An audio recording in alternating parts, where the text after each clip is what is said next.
Alrighty everyone, welcome back. With The Mandalorian Season 3's finale up and coming just a couple of days from now by John and Dave, a lot of fans are also gearing up for the Ahsoka Tano series that's set and ready to debut by this August on Disney+. That's really going to be a big deal by really introducing 2 new villains, as well as a lot of different elements of the WBW, also known as the World Between Worlds. This is Mike Zero. Subscribe if you're new and like this video to see future Star Wars updates. I'm also on Twitter at Mike01. I thank you also very much for the great and kind support.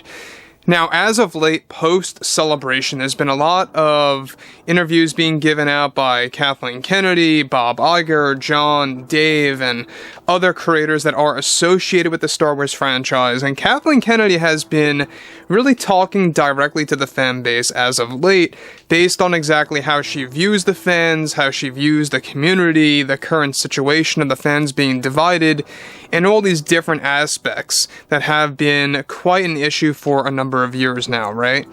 So, one of which has a lot to do with Kennedy really kind of downplaying the fans, really kind of criticizing the fan base, and we're going to be tapping into every single element of this, about what Kathleen Kennedy had to say, about all the fans' response to, of course, the canceled Star Wars movies, to everything related to the Mandoverse, etc. Now, we know that Kathleen Kennedy is still to this day having a very hard time with shows out there such as The Acolyte and Skeleton Crew, and let's not forget about the fact that she also is losing a lot of creative power every single month. Now, moving on to the next big thing here, what's even all the more intriguing is that with many new Star Wars TV shows in the works as well as films, Kathleen Kennedy has been taking part in many interviews lately to answer fans' questions. However, recently Kennedy got very defensive with the fan base yet again after stating the following.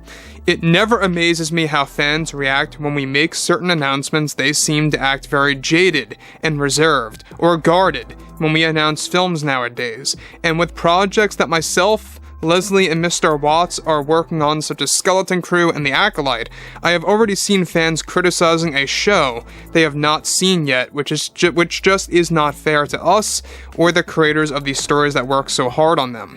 Clearly, we still have a sort of problem where fans don't want to accept projects that will explore and promote diversity and strong female leads. I am pretty sure that's why we always have this struggle or tension, within this fandom. It's just flat out irresponsible because they don't like change or feel they can't relate to certain characters with different backgrounds."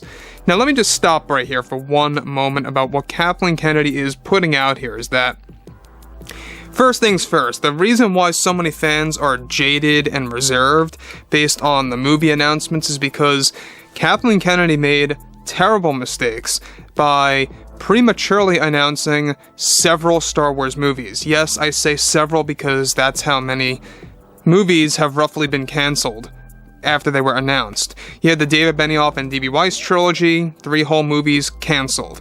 You had, of course, Patty Jenkins' movie, cancelled. That's 4 right off the bat.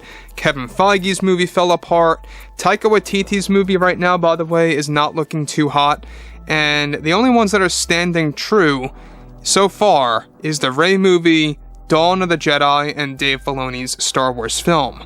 And don't be too surprised if, those eventually may or may not get canceled. We'll have to wait and see, but so far, she has canceled a lot of Star Wars movies, and that's just, the first phase of what I just listed there. But anyways, she really is putting it out there that fans act all jaded and reserved, and how it's unfair to herself and the creators out there putting these films together. And that's the reason why. It's because fans have grown tired of getting all these announcements and just watching them get canceled. And I think this is exactly why a lot of fans are kind of really guarded right now. Like Kathleen Kennedy said, of course, obviously, because we've seen so many cancellations before in the past. Now, moving on to the next thing here, she goes on to elaborate further. These types of fans we just try to tune out. And I said this recently before, but we never cancel projects. We never shelve anything. So she's going on this whole train again about how they never cancel projects. She goes on to continue, what we like to do is keep these projects that keep getting labeled as canceled or shelved as on the back burner. We are simply reserving them for later use, perhaps by different creators, or the creators that were originally unavailable at the time only to return. Now guys, let me just say one thing about what Kathleen Kennedy is saying here, is that she's basically saying that no movie by Lucasfilm has been canceled or shelved. And in a way, you know, maybe some people will say that's true, but it's not. What really happens is, you have a film, you have an idea, it's handed to a creator, they try to create a script, or maybe they only were in the notes phase and never made a script just yet, and then they drop out or get fired. And so, that happened with David Benioff and D.B. Weiss, who were supposed to make a trilogy focusing on the First Jedi Temple, the First Jedi, and now you see how that kind of carried on over to James Mangold's film. But that does not mean that their trilogy was not cancelled. It was. It's just that they took some ideas from that and threw it into a singular film. So Kennedy really doesn't like those terms to be thrown out there, such as cancelled, shelved, or axed. She doesn't like that.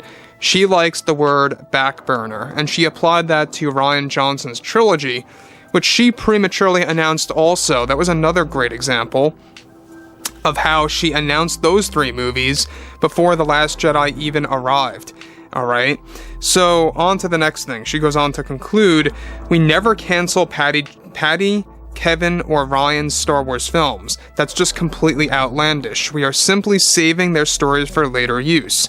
And it gets difficult to deal with the press and fans celebrating these supposed cancellations.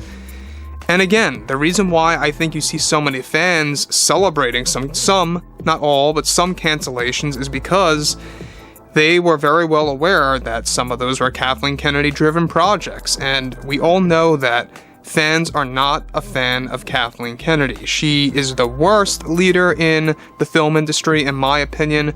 Whether you guys want to agree with that or not, that's perfectly fine. That's my honest opinion. I have never seen worse leadership in the film industry in the past 20 years. I really haven't, such as Kathleen Kennedy. She's kind of already doing it with the Rey film because she had some kind of control over who was going to get hired for those movies that were well into the works before she lost a lot of creative power back in, I would say, you know, the fall of 2022. And that's why she got Stephen Knight, this guy that's really not that big of a writer, involved in the upcoming Rey film. And every movie that you look up has very bad ratings on Rotten Tomatoes. I know some fans don't like to go by that, but Rotten Tomatoes scores for a lot of Stephen Knight's projects aren't too great, and that really doesn't show a sign of confidence with the fans, of course. So anyways, I think that what Kathleen Kennedy is getting at here, why she's getting so defensive, is that this is kind of reflecting on her own failures and her own lack of leadership skills and how that's bouncing back toward her. You know, it seems like she's getting very much unease and very much, you know, just kind of expressing a lot of concern about how the fans have been acting lately and how she's kind of losing a lot of confidence in herself. She definitely does seem different in the recent interviews on camera and on radio and, of course, in different podcasts and stuff around those lines. But Kathleen Kennedy, at the end of the day, you know, not a great leader. So anyways, guys, fill me in below in the comments what you all have to say about this below. And if you guys did enjoy the content for today, make sure to drop a thumbs up on this video to support the channel, and I'll catch you guys next time.